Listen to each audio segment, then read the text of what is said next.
Good morning. कैसे हो भाई सारे।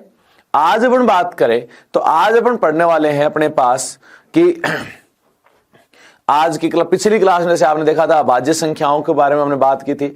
अभाज्य संख्याओं के बाद में आपके पास भाज्य संख्याएं, सहभाज्य संख्याएं, एक अभाज्य युग्म, ये सारी चीज आती हैं। तो हम बात करें कि भाज्य संख्याएं, भाज्य संख्याओं की बात करें तो भाज्य संख्याओं को संयुक्त संख्या भी कह सकते हो और यौगिक संख्या भी कह सकते हो। भाज्य संख्याएं इसको क्या क्या कह सकते हो, संयुक्त संख्याएं या फिर यौगिक संख्याएं। हिंदी में 3 नाम होते हैं, इंग्लिश में कंपोजिट नंबर। ठीक है, अब बात करें कि यहां पे आपके पास नाम तो 3 है। अब पहली बात, जो आपने अगर अभाज्य संख्या की परिभाषा अच्छे से पढ़ी है तो इसकी परिभाषा लिखने की भी आवश्यकता नहीं पड़ती। यानी वहां हमने क्या कहा था कि वे धनात्मक पूर्णांक जिनके केवल 2 गुणनखंड हो, कितने गुणनखंड हो, 2, क्या कहलाती हैं, अभाज्य। यहां हम क्या कहेंगे, वे संख्याएं जिनके 2 से अधिक गुणनखंड हो क्या कहलाएंगी, भाज्य संख्याएं। तो पहली परिभाषा तो ये होगी। दूसरी, उसमें क्या था कि वे धनात्मक पूर्णांक जिनमें स्वयं व एक के अलावा अन्य किसी का भाग ना जाए। यहां क्या कहेंगे, वे धनात्मक पूर्णांक जिनमें स्वयं व एक के अलावा किसी संख्या, अन्य किसी संख्या का पूरा पूरा भाग जाए, तो वो संख्या क्या है, भाज्य। यहां दोनों तरीके से हम लिखेंगे इस बात को। तो देखो, पहली बात हमने कही कि वे धनात्मक पूर्णांक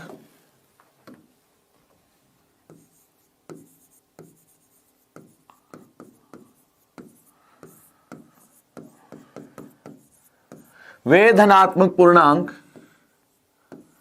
जिनके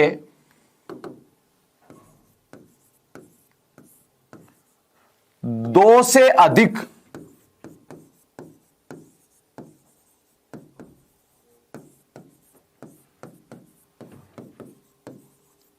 गुणनखंड पाए जाते हों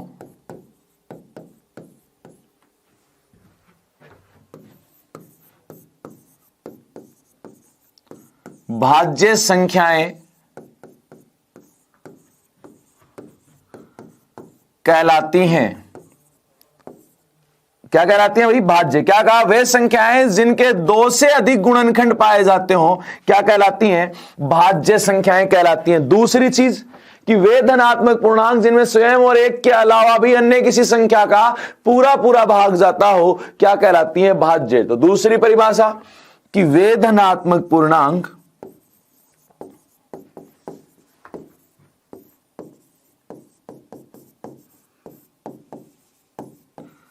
जिनमें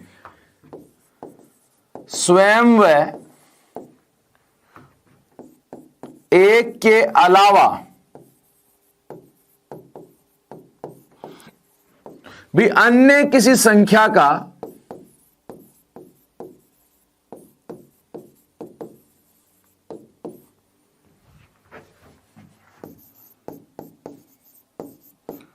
पूरा पूरा भाग जाता हो, क्या आता हो, पूरा पूरा भाग जाता हो, भाज्य संख्याएं कहलाती हैं। क्या कहलाती हैं, भाज्य संख्याएं कहलाती हैं। तो परिभाषा तो हमने देख ली। परिभाषा हमने वापस से, आप देखो लिखने के पीछे एक रीजन है कि स्लाइड भी आपको मिल जाए। जैसे अभी अगर मैं सीधा परिभाषा बोल के आगे निकल जाता तो याद भी नहीं होती और आप लिख भी नहीं पाते। अगर आप लिख रहे हो तो साथ साथ लिख भी सकते हो, ऐसी कोई दिक्कत नहीं होती। और नहीं लिखना चाहो तो आप इनको जैसे डाउनलोड करके भी कर सकते हो। ठीक, हमने क्या कहा कि वे धनात्मक पूर्णांक जिनमें स्वयं व एक के अलावा अन्य किसी संख्या का पूरा पूरा भाग जाता हो क्या कहलाती है, भाज्य। दूसरी क्या कही कि वे धनात्मक पूर्णांक जिनके 2 से अधिक गुणनखंड पाए जाते हो, 2 से अधिक गुणनखंड पाए जाते हो क्या कहलाती है, भाज्य संख्या। ये तो परिभाषा हुई। अब बात करें एग्जाम्पल की। तो देखो एग्जाम्पल में आपने क्या कहा, देखो 1 ना तो भाज्य ना ही अभाज्य, 2 भाज्य है, 2 क्या है, अभाज्य, सबसे छोटी अभाज्य। 3 क्या है, सबसे छोटी विषम अभाज्य। 2 भी अभाज्य, 3 भी अभाज्य। तो सबसे छोटी 4 आती है भाज्य। 4 के बाद 6 आती है, 6 के बाद 8 आती है, 8 के बाद आती है 9, 9 के बाद 10, 10 के बाद 12, फिर 14, फिर 15, 16, 18, 20, 21, 22, 24, 25 ऐसे चलते जाएंगे भाई। ठीक है, तो हमने कहा ये है भाज्य। इसमें ज्यादा एग्जाम्पल याद करने की जरूरत नहीं है क्योंकि यहां इस पे और कोई स्पेशल क्वेश्चन बनता भी नहीं है। ठीक है, तो यहां आपको एक चीज जरूर ध्यान देनी है वैसे, कि जैसे आपने कहा यहां पर मैं कहूं, जरूरी नहीं कि वो आपसे पूछे कि 1 से 25 तक अभाज्य कितनी है, वो आपसे ही पूछ सकता है 1 से 25 तक भाज्य कितनी है।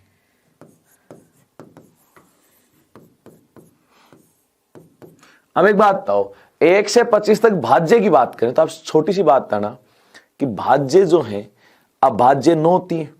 1 से 25 तक अभाज्य कितनी होती है, तो आपके दिमाग में अभाज्य 9 होती है। सीधी सीधी बात है, भाज्य कितनी है 9। अब आप में से कुछ है क्या करते हैं, 25 में से 9 घटा के 16 पे टिक कर देते हैं। लेकिन ध्यान रखना, आपको पता है कि 1 से 25 तक टोटल संख्या है तो 25 माइनस इसमें से 9 तो हमने घटा दी कि जो क्या है अभाज्य है, प्लस 1 वो भी तो घटाएंगे जो ना भाज्य ना अभाज्य है, प्लस 1 भी तो घटेगा, तो प्लस 1 वो घटाया, तो 9 और 1 कितना घटेगा 10, 25 माइनस 10, 25 में से 10 गया कितना 15।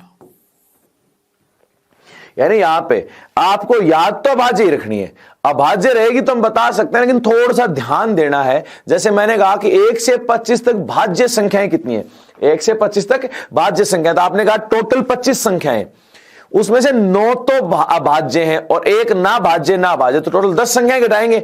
15 में से 10 गई कितनी बच गई, 25 में से 10 गई कितनी बच गई 15। चलो ठीक है। दूसरा मैं कहूं 1 से 50 तक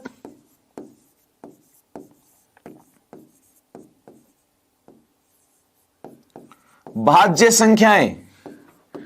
अब एक बात बताओ, 50 तक की बात करें तो 50 तक टोटल संख्याएं हो गई 50 माइनस, अब बताओ कितनी 15 तो अभाज्य प्लस 1 ना भाज्य ना अभाज्य, यानी 50 में से 16 घटाएंगे, 50 में से 16 गए कितने आए 34, कितने आए भाई 34। चलो ठीक है। मैं कहूं 1 से 75 तक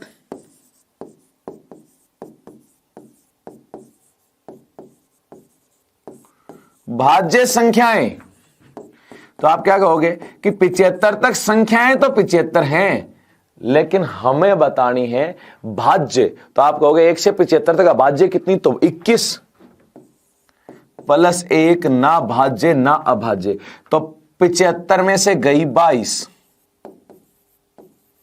तो यह आ गया 53।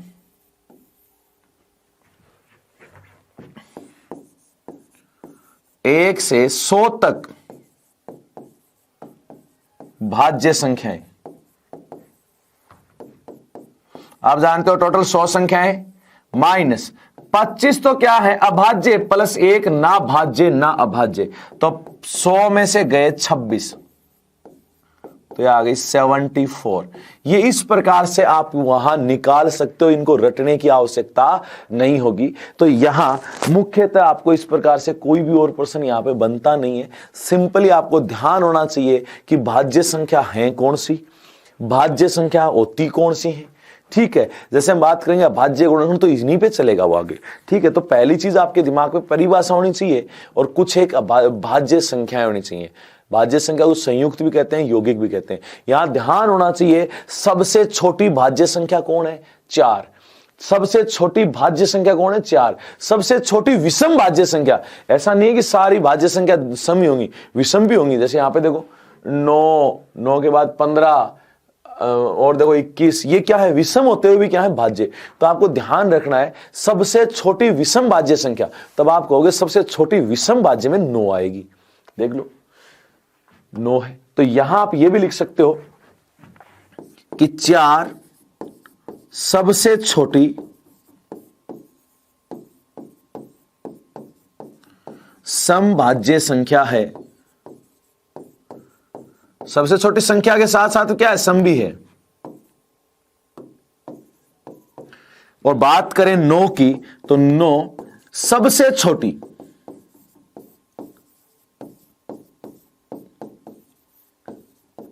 विषम भाज्य संख्या है।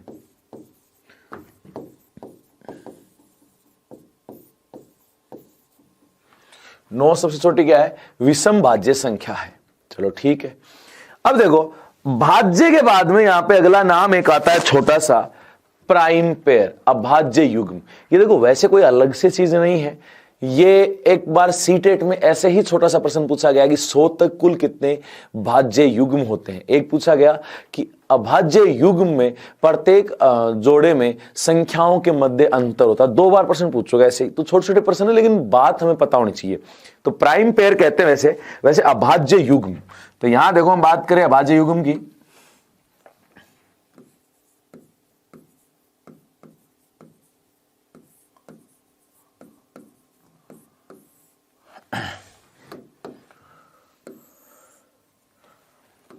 अभाज्य युग्म कोई ऐसी 2 अभाज्य संख्याओं का जोड़ा जिनके मध्य अंतर 2 का हो। किन्हीं भी ऐसी 2 अभाज्य संख्याओं का जोड़ा जिनके मध्य अंतर क्या हो? 2 का। तो ये चीज ध्यान है कि दोनों अभाज्य होंगी, अंतर कितने का होगा? 2 का। तो क्या है? अभाज्य युग्म। तो हमने क्या, किन्हीं ऐसी 2 अभाज्य संख्याओं का जोड़ा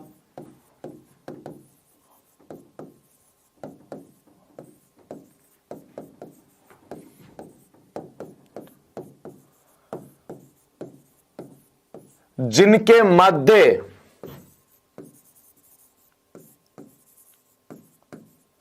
अंतर 2 का हो,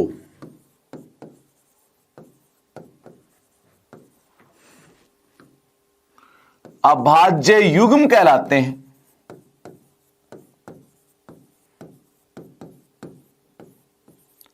तो एक चीज तो ध्यान रखना, 2 अभाज्य संख्या ऐसी होनी चाहिए जिनके मध्य अंतर 2 का हो, यानी दोनों अभाज्य संख्या होंगी, अंतर कितने का होगा? 2 का।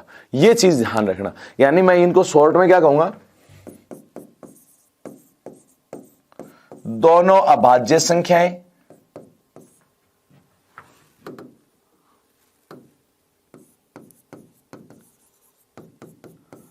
वह अंतर 2 का, बस। बाकी चाहे कुछ भी नहीं लिखो, लेकिन इस चीज को हमने वैसे पूरा ही लिख दिया तो इसको लिखने की आवश्यकता नहीं है। तो आप क्या कहोगे, किन्हीं भी ऐसी 2 अभाज्य संख्याओं का जोड़ा जिनके मध्य अंतर कितने का हो? 2 का हो, क्या कहलाएंगे? अभाज्य युग्म कहलाएंगे। जैसे अब देखो कुछ एक याद भी होनी चाहिए हमें, जैसे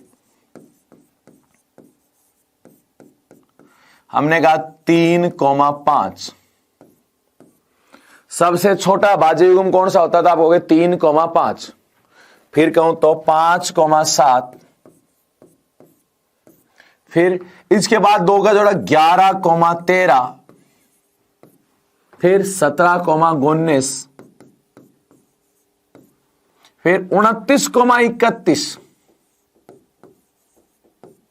इस प्रकार चलते जाएंगे आगे, ठीक है। तो ये है अभाज्य युग्म। ये क्या होता है? अभाज्य युग्म। यहां एक सीधा सीधा हमने क्या कहा था, क्या पूछा था कि अभाज्य युग्म में अभाज्य संख्याओं के मध्य अंतर कितने का होता है? तो 2-2 का अंतर होता है। चलो ठीक है।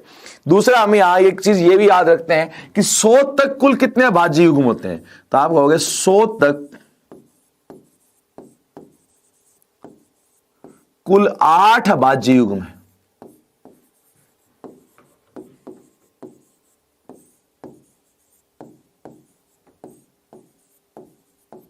8 क्या है? अभाज्य युग्म। 100 तक कुल कितने अभाज्य युग्म? 8। आप चाहे तो आप चेक कर सकते हो, वैसे कोई दिक्कत नहीं है, जरूरत नहीं है चेक करने की। हमें याद होना चाहिए कि 100 तक क्या है? 8 अभाज्य युग्म है। तो आप दोबारा सुनना कि वे किन्हीं भी ऐसी 2 अभाज्य संख्याओं का जोड़ा जिनके मध्य अंतर 2 का हो, अभाज्य युग्म कहलाती हैं। क्या कहलाती हैं? अभाज्य युग्म। अभाज्य युग्म में 100 तक कुल 8 जोड़े होते हैं। तो 100 तक कुल कितने अभाज्य युग्म होते हैं? तो 8। तो ये तो था प्राइम पेयर। क्या था? प्राइम पेयर, अभाज्य युग्म। अब बात करें तीसरा जो नाम यहां आता है वो आता है सह अभाज्य संख्या। सह अभाज्य मतलब को प्राइम नंबर, इंग्लिश में क्या कहते हैं? को प्राइम नंबर। तो देखो सह अभाज्य,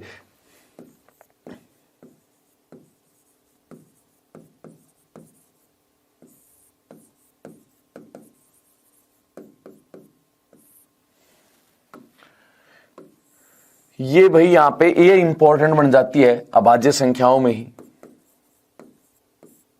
ठीक है, अभाज्य संख्या खुद इंपॉर्टेंट है, फिर सहअभाज्य इंपॉर्टेंट है। चलो ठीक है, अब यहां बात सुनना पहले परिभाषा। परिभाषा से आपको आगे की चीजें इसमें समझ में आ जाएंगी। तो हमने क्या कहा परिभाषा में कि किन्हीं भी ऐसी दो संख्याओं का जोड़ा जो किसी समान संख्या से विभाजित ना हो। ध्यान से सुनना, क्या कहा, किन्हीं ऐसी दो संख्याओं का समूह जो किसी समान संख्या से विभाजित ना हो, क्या कहलाती हैं, सहअभाज्य। अब समान संख्या से विभाजित नहीं, जैसे मैं कहूं 8,9 समान संख्या से विभाजित नहीं है ना, आपने कहा नहीं है तो ये सहअभाज्य है। अब देखो सहअभाज्य, अब आप सोच रहे होंगे अभाज्य इसमें जरूरी है कि अभाज्य हो, ऐसा कुछ भी नहीं है। ये देखो ये भी भाज्य है, ये भी भाज्य है। मैं कहूं 7,13, आपने कहा ये अभाज्य, ये अभाज्य, सहभाज्य है भैया, तो किसी से कॉमन संख्या से कटेंगे नहीं, ये क्या है, सहभाज्य। तो यहां देखो दोनों क्या हो सकती हैं, भाज्य हो सकती हैं, दोनों भाज्य हो सकती हैं। मैं कहूं 7,15 ले लेते, एक भाज्य एक अभाज्य हो सकती थी, यानी ये कोई मायने नहीं रखेगा कि वो भाज्य है या अभाज्य। ठीक है, मायने क्या रखा कि वो किसी समान संख्या से विभाजित ना हो। अगर समान संख्या से विभाजित हो गई तो वो सहअभाज्य नहीं रहेंगी।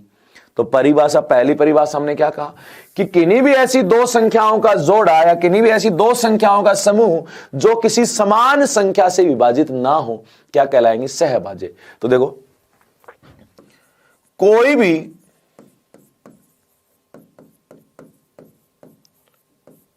ऐसी दो संख्याओं का समूह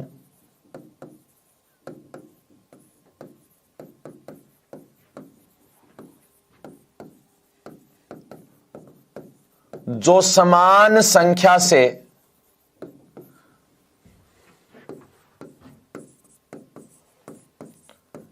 विभाजित ना हो, सहअभाज्य संख्याएं कहलाती हैं। क्या कहलाती हैं, सहअभाज्य। चलो ठीक है, अभी भी परिभाषा एक ही हुई, एक और पूछी जाती है, अथवा देखो मैं कहूं, आपने ये तो कह दिया 8,9, कोई भी हो 8,9 लिया, ठीक है। हमने कहा कि समान संख्या से विभाजित नहीं है। मुझे एक बात बताओ, ये बड़ी से बड़ी संख्या बताओ जो इनको विभाजित कर सके। बोले एक ही है, किसी और से विभाजित होंगी नहीं। समान संख्या से अगर विभाजित ही हो जाती तो ये सहअभाज्य थोड़ी होती।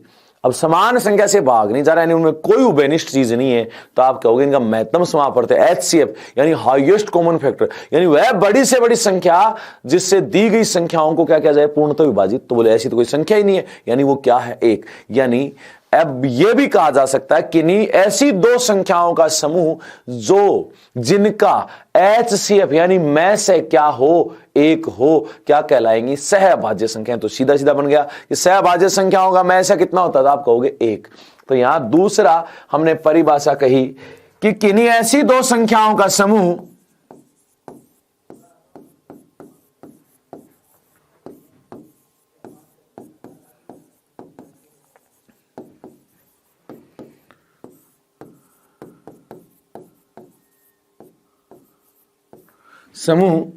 जिनका में से कहो या HCF हाईएस्ट कॉमन फैक्टर एक हो,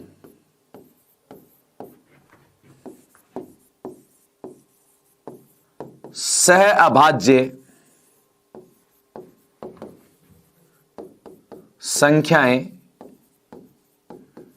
कहलाती हैं। सहअभाज्य संख्याएं कहलाती हैं। एग्जाम्पल लिख लो चाहे आप चाहो तो, 8,11, 15,17, 7,19 यानी समान संख्या से विभाजित नहीं होनी चाहिए। ऐसे कोई भी एग्जाम्पल लिख सकते हो जो समान संख्या से विभाजित ना हो। चलो ठीक है, यहां अब अगला पॉइंट देखो, मैं कहूं आपने कहा जैसे 5,3 ही ले लिया, छोटी सी बात सुना, छोटी संख्या में चीज समझ में आ जाएगी। 5,3 मैं इधर लिखता हूं, देखो थोड़ा सा, सहअभाज्य है,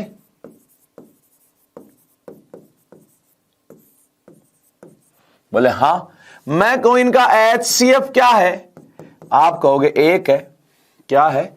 एक, कुछ भी कॉमन नहीं है। HCF क्या है? एक है। चलो ठीक है। मैं कहूं इनका LCM कितना, लघुत्तम समापवर्त यानी वह छोटी से छोटी संख्या जो इन दोनों संख्याओं से विभाजित हो, तो आप कहोगे 5 और 3 दोनों का भाग जाए तो 15 ही है। 15 यानी 5 गुणा 3 लिख सकता हूं इसको मैं, तो आप कहोगे हां लिख सकते हो। लिख सकते हैं तो ये तो चलो एक छोटे एग्जाम्पल लिया है, लेकिन एक्चुअल में तो हम ये कहेंगे ना क्या कि A, B सहभाज्य हैं, तो HCF यानी महत्तम समापवर्तक जो है वो क्या होगा, एक होगा। LCM यानी लघुत्तम समापवर्तक लैसे जो है वो क्या होगा, A इंटू बी। इसी बात को अगर लैंग्वेज में कहना चाहें तो हम ये कहेंगे कि सहभाज्य संख्याओं का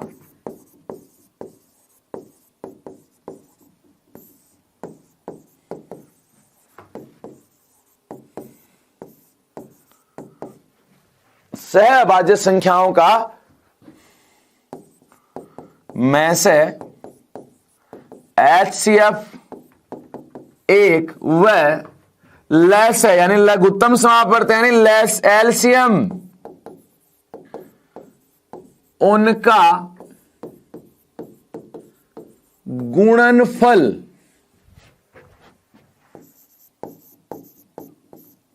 होता है।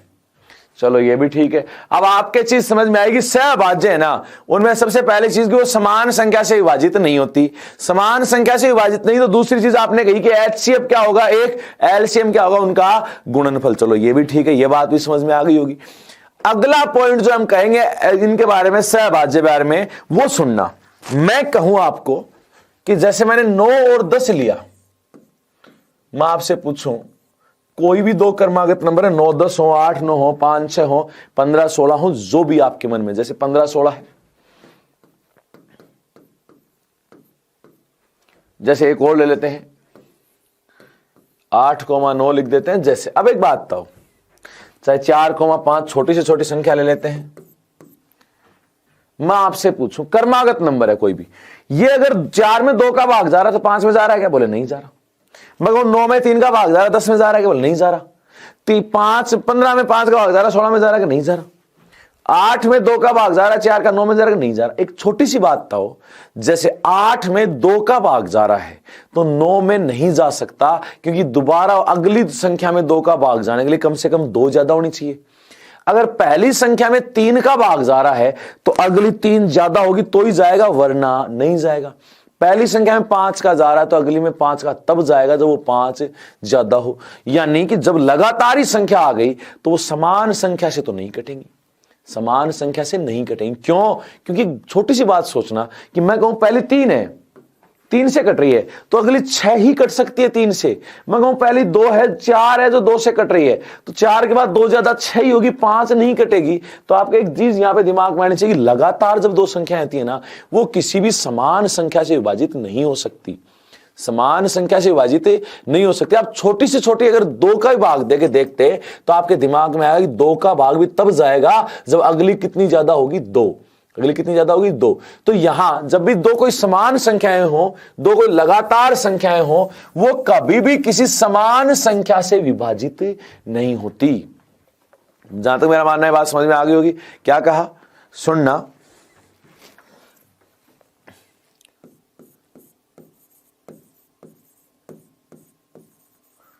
कोई भी 2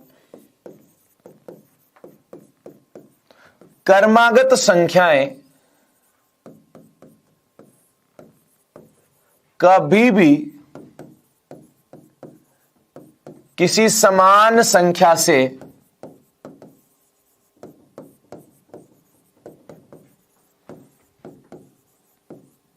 विभाजित नहीं होती। ठीक है, अतः 2 क्रमागत संख्याएं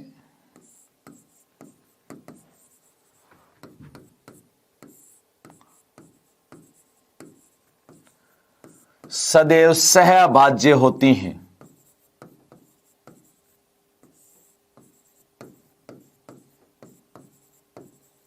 ठीक है, अब आपको यह तो पता चल गया कि दो क्रमागत संख्या है ना, वो सदैव क्या होंगी, सहअभाज्य। मुझे एक बात बताओ, सहअभाज्य तो एचसीएफ क्या होता है, एक एलसीएम क्या होता है, उनका गुणनफल। आपके एक बार एग्जाम में पूछा गया कि कभी भी कोई भी दो क्रमागत संख्याओं का एचसीएफ व एलसीएम होगा, में से व ले से होगा, तो आपके वही बात कि दो क्रमागत संख्याएं हैं तो उनका एचसीएफ तो एक होगा और एलसीएम क्या होगा, उनका गुणनफल। सीधा सीधा आंसर आ गया। यानी आपको ये दिमाग में होना चाहिए कि दो क्रमागत संख्याएं वो सहअभाज्य हैं।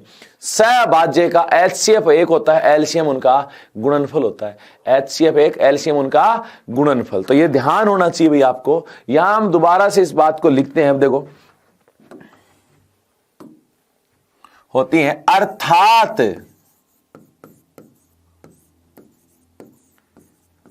किन्हीं भी दो क्रमागत संख्याओं का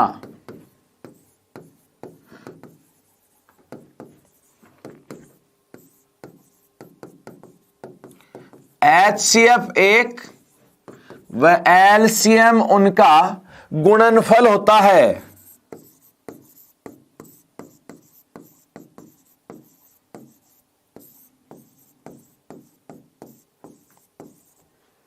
ठीक है, यह कथन रहा सहअभाज्य पे। अगला सुनना, अगला कथन, जैसे मैं कहूं ए कोमा बी सहअभाज्य हैं, तो ए की पावर एन कोमा बी की पावर एन भी सहअभाज्य होंगी। अब आपके दिमाग में आया ये क्या लफड़ा है। अब ये देखो, जैसे मैंने कहा 2,3 सहअभाज्य हैं, तो आपके दिमाग में आपने कहा कि 2 की पावर चाहे 2,3 की पावर 2 हो, जैसे 2 की पावर 4, 3 की पावर 4 हो, कितनी पावर हो, ये भी क्या होंगी, सहअभाज्य। क्यों होंगी, सुनना। जैसे मैं इसको लिखूं 2 की पावर 2 यानी 2 गुणा 2, 3 गुणा 3। एक बात बताओ, अब भी कट रही है क्या, नहीं कटेंगी भाई। ये 2 से कट रही है, वो 3 से कट रही है, और किससे कट ही नहीं रही, समान संख्या से कटेंगे नहीं। चलो ठीक है, पहले ही नहीं कट रही थी। मैं कहूं 2 4 बार हो, 3 भी 4 बार हो, बढ़ा तो इधर भी 2 और उधर 3, इसका मतलब ये समान संख्या से विभाजित अब भी नहीं होंगी, अब भी नहीं होंगी। अर्थात ये सहअभाज्य, तो ये भी क्या है, सहअभाज्य। ठीक है ना। तो आपके दिमाग में ये सहअभाज्य,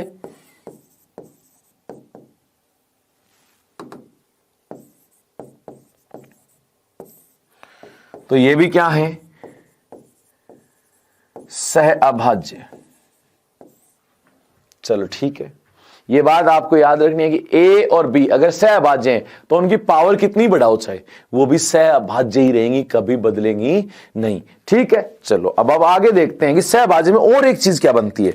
और एक चीज बनती है कथन पे। किस पे, कथन पे। मैं आपसे कहूं कि सभी अभाज्य युग्म सहअभाज्य होते हैं, तो बात सही है, क्योंकि दोनों अभाज्य संख्या होंगे अभाज्य युग्म में। अभाज्य युग्म में दोनों अभाज्य संख्याएं तो समान संख्या से विभाजित नहीं होती। इसका मतलब सभी अभाज्य युग्म सहअभाज्य होते हैं, लेकिन सभी सहअभाज्य संख्याएं अभाज्य युग्म नहीं होती। तो यहां हमने कहा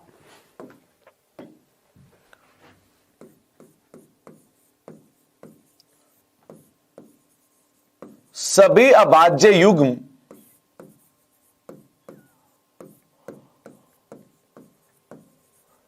सहअभाज्य होती हैं, किंतु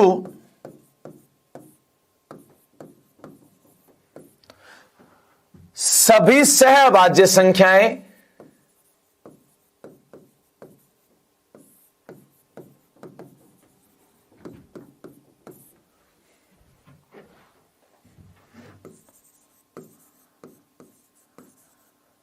अभाज्य युग्म नहीं होती।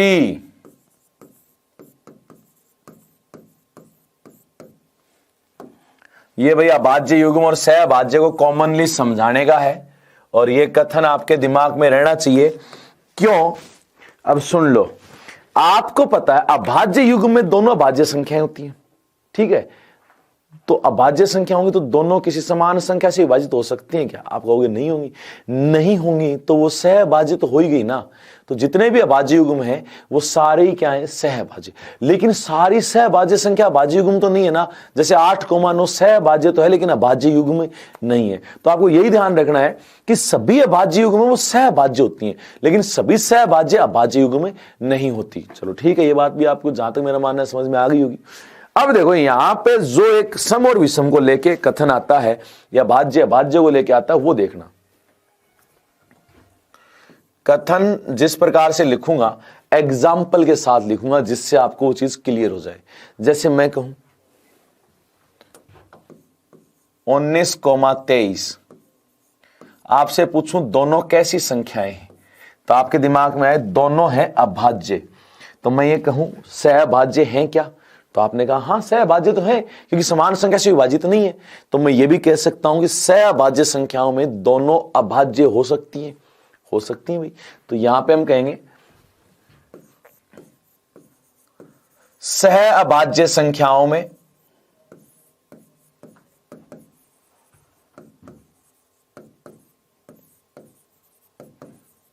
दोनों संख्याएं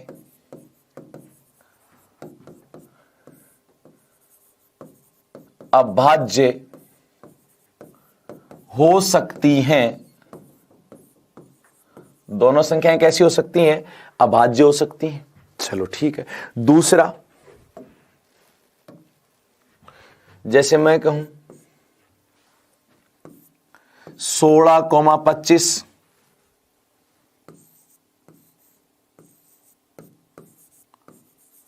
एक बात बताओ ये सहअभाज्य हैं कि नहीं है? तो आपने कहा हाँ, क्योंकि ये किसी समान संख्या से विभाजित थोड़ी है, ये तो अलग अलग से कट रही है। भाई 16 और 25 लिखिए समान संख्या से नहीं विभाजित हैं, जो समान संख्या से विभाजित नहीं। अब समान संख्या से विभाजित नहीं है तो हमने क्या कहा कि भाई ये भी क्या सहअभाज्य। तो हम ये कहेंगे कि सहअभाज्य संख्याओं में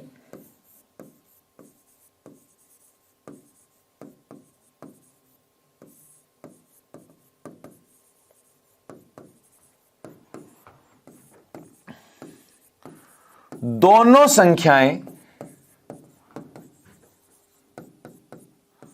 कैसी संख्याएं? दोनों संख्याएं क्या हो सकती हैं? भाज्य हो सकती हैं।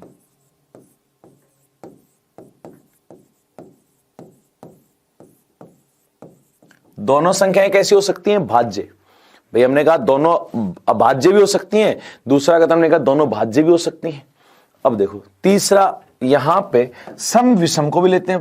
अब सम विषम को ले तो वैसे यहां देखो दोनों विषम हो सकती हैं, 19 और 23 हो सकती हैं। वैसे और भी देख सकते हो, जैसे 5,7 तो हमने क्या कहा सहअभाज्य संख्याओं में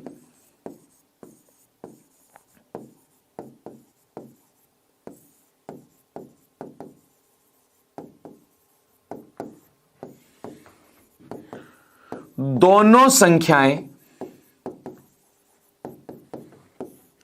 विषम हो सकती हैं।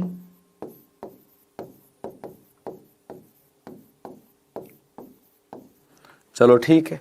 देखो 4 कथन मिलते हैं ऐसे में हमें, और उनमें से पूछता है कि निम्न में से असत्य क्या है। अब मैं आपसे पूछूं क्या दोनों सम हो सकती हैं क्या? तो जैसे ही मैं पूछूं कि दोनों सम हो सकती हैं तो आप कहो ना, क्योंकि सम का मतलब 2 से विभाजित है, दोनों ही 2 से भाग जा रहा है तो सहअभाज्य नहीं होंगी। भाई आप कोई भी 2 सम संख्या लिखो, दोनों 2 से विभाजित होंगी। भाई आपने कहा 6,8 सम, अरे 6,8 क्यों? आप तो 1,000,2,000 लिख दो, दोनों सम है, कटेंगी ना। आप कोई भी 2 संख्या लिखो सम, तो आपको बता कि दोनों ही किससे कटेंगी? 2 से कटेंगी। अतः कभी भी 2 सहअभाज्य संख्याओं में दोनों संख्याएं सम नहीं हो सकती। बस ये ध्यान रखना, क्योंकि वो ये भी बोल देता है कथन, ये आगे वाला एग्जाम्पल नहीं देता, सिर्फ कथन देता है, आगे आपको बताना पड़ता है कि सत्य या असत्य कौन सा है। आपको ध्यान देना है कि अगर वो कहे कि सहअभाज्य संख्याओं में दोनों संख्याएं सम हो सकती हैं तो आप वहीं खारिज कर दोगे, ना दोनों सम नहीं हो सकती। क्यों? क्योंकि दोनों सम होंगी तो दोनों 2 से विभाजित होंगी, तो वो सहअभाज्य रही नहीं। तो यहां जो गलत होगा वो कथन क्या है कि सहअभाज्य संख्याओं में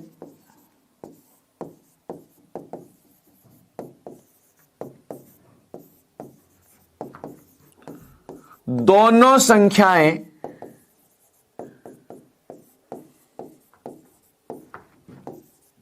सम नहीं हो सकती। दोनों संख्याएं क्या नहीं हो सकती भाई? सम नहीं हो सकती। बस ये एक है जो याद रखना है अच्छे से कि अभाज्य हो सकती हैं दोनों, भाज्य हो सकती हैं दोनों, विषम हो सकती हैं, लेकिन कभी दोनों सम नहीं हो सकती। तो जहां तक मेरा मानना है, यहां तक कि सारी चीजें आपको समझ में आ गई होंगी। तो देखो, अभी तक हमने देखा अभाज्य संख्याएं क्या हैं, भाज्य क्या हैं, अभाज्य युग्म क्या है, सहअभाज्य क्या है। चलो ठीक है, अब हम बात करें कि इसके बाद में जो अपने पास है, इसी में एक चीज की भाज्य भाज्य, ये बात तो कर रहे हैं, लेकिन छोटी मोटी संख्या अगर आ जाए, जैसे मैं कहूं आपको 143 है,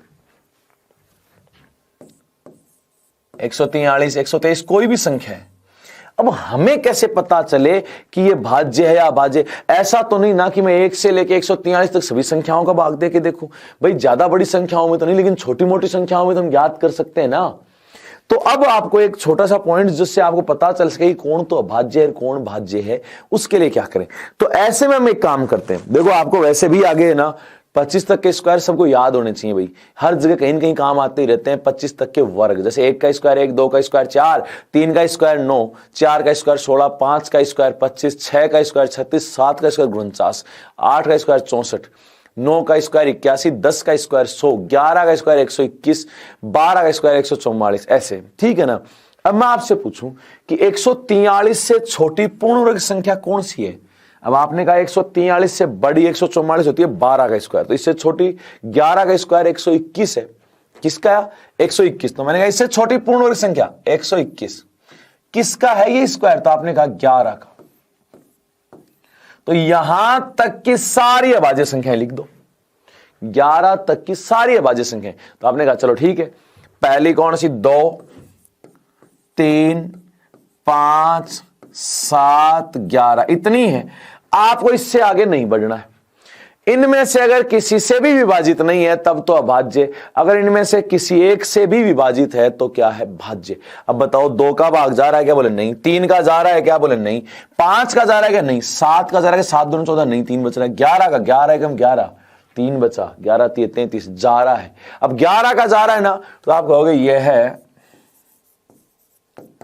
11 से विभाजित है, अतः यह भाज्य है। यह तरीका है, यह तरीका है। तो हम आप अब यह चीज लिखेंगे। पहले इस चीज को मैं लिखवा देता हूं, फिर 1-2 एग्जांपल करेंगे।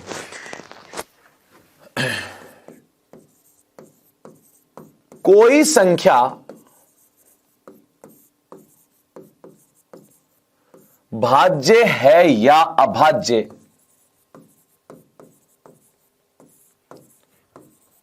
यह देखने के लिए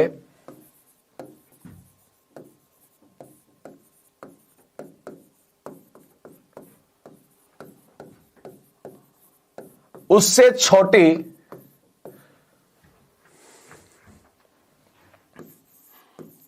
पूर्ण वर्ग संख्या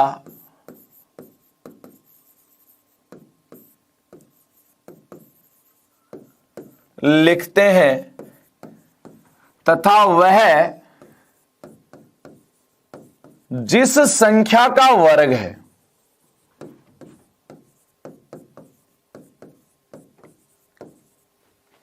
वहां तक की अभाज्य संख्याएं लिखते हैं।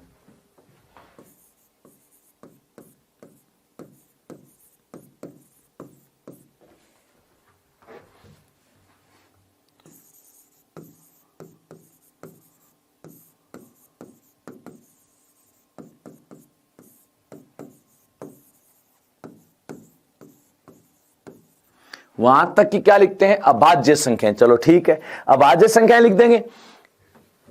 उन अभाज्य संख्याओं में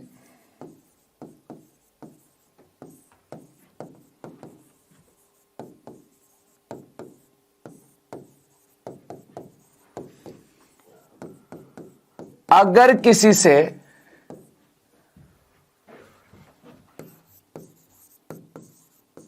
वह पूर्णतः विभाजित है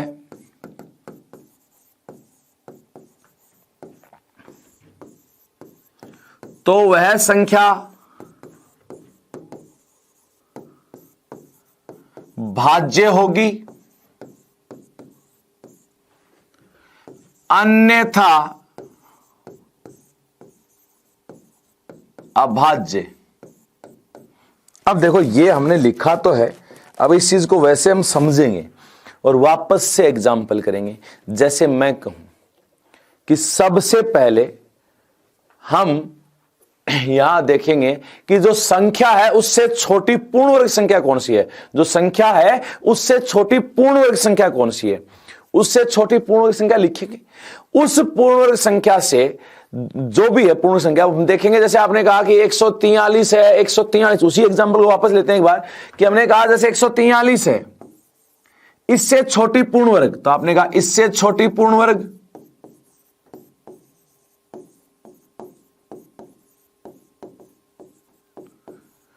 जो 121 है, 121 किसका स्क्वायर है, 11 का। हम क्या देखते हैं, उससे छोटी पूर्ण वर्ग संख्या। चलो देख ली पूर्ण वर्ग संख्या। देखने के बाद हम देखते हैं कि वो किसका वर्ग है। जैसे 121 है, किसका वर्ग है, 11 का। अब वहां तक की अभाज्य संख्याएं लिखेंगे 11, 11 तक की अभाज्य। आपने कहा 11 तक अभाज्य होती है 2, 3, 5, 7 और 11। ठीक है, इनमें से अगर किसी का पूरा पूरा भाग जा रहा है तो भाज्य, अगर इनमें से किसी का भाग नहीं जा रहा तो क्या है, अभाज्य। यह 11 से विभाजित है।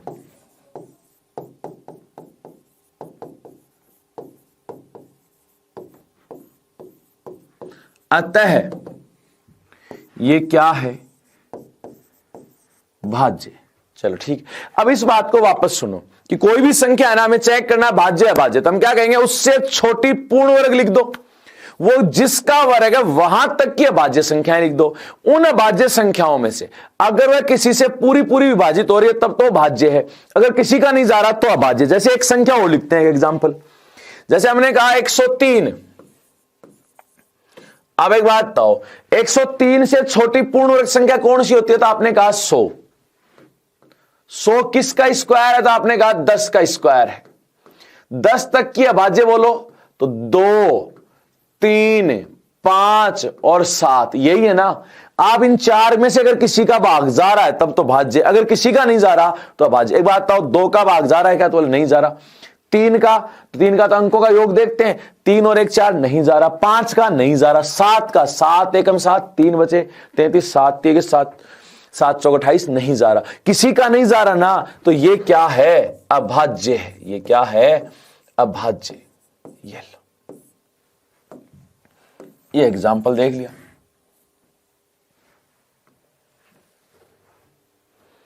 आप कहोगे और बताओ। जैसे मैंने कहा कि 157 लेते हैं, चलो।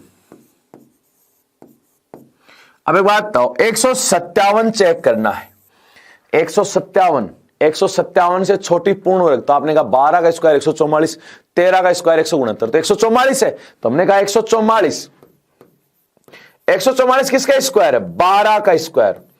तो 12 तक की अभाज्य लिखो, तो आपने कहा 2, 3, 5, 7, 11, यही है ना। बोले हाँ यही है। अब बताओ 2 का भाग जा रहा है क्या, नहीं जा रहा।